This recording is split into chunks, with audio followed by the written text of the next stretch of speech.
অবস্থা ভেঙে পড়েছিল। সেনাবাহিনীর মধ্যে কাউন্টার হচ্ছিল। এই সেনাবাহিনীকে দুর্বল করার জন্য সেই সময় আওয়ামী লীগ সরকার রক্ষী বাহিনী গঠন করেছিলেন। আমাদের নেতা জিয়াউর রহমান আসার পরে এই সেনাবাহিনীকে সুশৃঙ্খল একটি বাহিনী হিসাবে গড়ে তুলেছিলেন। এই পুলিশকে একটি সুশৃঙ্খল বাহিনী হিসেবে গড়ে তুলেছিলেন। আজকের এই ঢাকায় যে মেট্রোপলিটন পুলিশ, ঢাকা, চিটাগাং বা বিভিন্ন শহরে, এটা জিয়াউর রহমানের গড়া। আজকে যে প্রশাসন যে আধুনিকরণ করা হয়েছে, জিয়াউর রহমানের আমলে করা। আজকে জিয়াউর রহমান ক্ষমতা আসার আগে এই দেশের জনসংখ্যা ছিল একটা বিপদ, একটা আপদ। জিয়াউর রহমান ক্ষমতা আসার পরে এই জনসংখ্যাকে তিনি জনশক্তিতে রূপান্তরিত করেছেন। জিয়াউর রহমান আসার আগে এই দেশের মানুষ না খেয়ে মারা গেছে। জিয়াউর রহমান ক্ষমতা আসার পরে তিনি বাম্পার কৃষি উৎপাদন করেছেন, চাল উৎপাদন করেছেন। এই দেশ থেকে যে সময় আমাদের দেখেছে যে দুর্ভিক্ষ, সেই দুর্ভিক্ষকে তিনি বিতাড়িত করে চালের সম্পূর্ণতা তিনি এনেছিলেন। এরকম প্রতিটা সেক্টরে করেছিলেন। আমাদের নেতা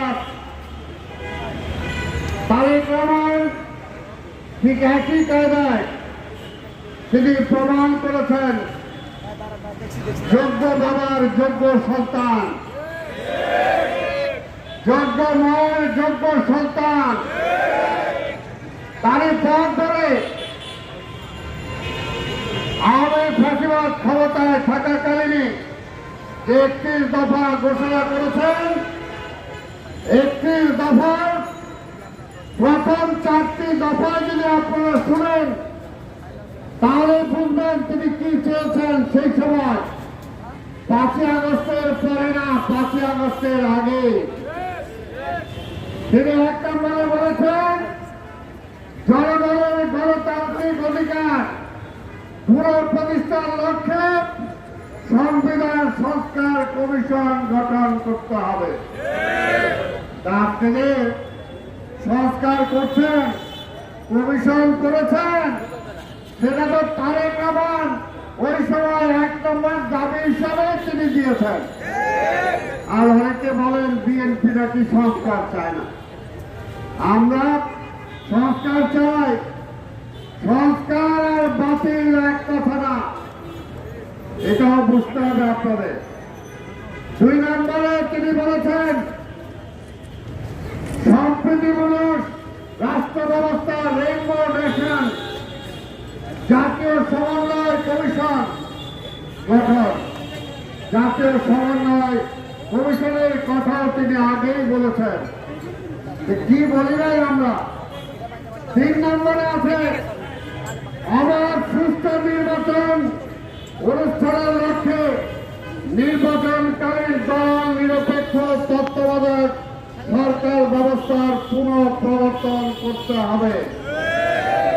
আরে ভাই, এটা তো বিএনপি করে গেছিল, বিএনপি করে গেছিল। বেগম খালেদা জিয়া প্রধানমন্ত্রী নির্বাচিত হওয়ার পরেও বিভিন্ন রাজনৈতিক দলের দাবির কারণে তিনি ক্ষমতা ছেড়ে দিয়ে, ক্ষমতা ছাড়ার আগে এই তত্ত্বাবধায়ক সরকার অধীনে নির্বাচনের ব্যবস্থা সংবিধানে সংযোজন করে নিরপেক্ষ সরকারের কাছে ক্ষমতা তিনি ছেড়ে দিয়েছিলেন। কাজে কারে কি বলেন? বিএনপি ক্ষমতার জন্য রাজনীতি করে না, বিএনপি জনগণের ক্ষমতা ফিরিয়ে দেওয়ার জন্য রাজনীতি করে। বিএনপি বলেছেন 4 নম্বর দাবিতে আইনসভা, মন্ত্রিসভা, রাষ্ট্রপতি, প্রধানমন্ত্রী, বিচার বিভাগের মাঝে ক্ষমতার ভারসাম্য প্রতিষ্ঠা করতে হবে। তাহলে আর বাকি থাকলো কি? বাকি থাকলো কি? ইউরোপের তাহলে যারা বুদ্ধি নেয় যে সংস্কার চাই না, সংস্কার হবে না, এটা তো বিএনপির কমিটমেন্ট। আমাদের দেশের তারেক রহমান আগেই বলেছেন এগুলো করতে হবে, এগুলো আমরা করতে চাই। 5 নম্বরে তিনি বলেছেন প্রধানমন্ত্রীর দায়িত্ব পালনের সময়সীমা অনূর্ধ্ব পরপর 2 মেয়াদ নির্ধারণ করতে হবে।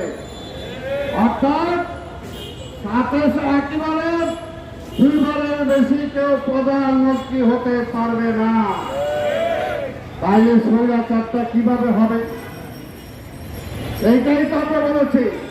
কাজে অনেকে বিভ্রান্ত ছড়াতে চায় বিএনপি সম্পর্কে। বিএনপি নাকি ক্ষমতার জন্য পাগল। ক্ষমতার জন্য পাগল না, বিএনপি দেশ রক্ষার জন্য পাগল। আপনারা যদি ক্ষমতা দীর্ঘায়িত করেন, এর মধ্যে ষড়যন্ত্র করে আবার ওই ভারতের আশীর্বাদ পুষ্ট ফেসিবাদ আবার ক্ষমতায় আসবে কিনা, এইটার জন্যই আমরা চিন্তা করি। কারণ অনেকে ষড়যন্ত্র করতেছেন। কাজে পরিষ্কার কথা, যারা নির্বাচনে ভয় পান, জনগণের ভয় পান, তারা জনগণের উপর কোনো বিশ্বাস নাই।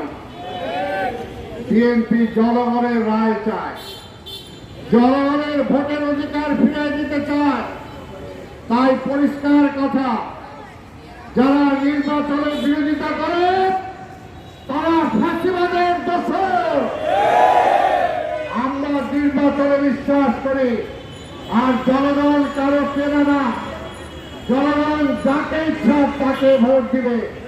সেই কারণে ভাই আমার এই 31 দফার আজকের এই যে প্রচারণা, আমি জিয়া মঞ্চের সাধারণ সম্পাদক ওয়াহিদুল্লাহ ইকবালকে ধন্যবাদ জানাতে চাই। আজকে ঢাকা মহানগরী সহ সারা দেশে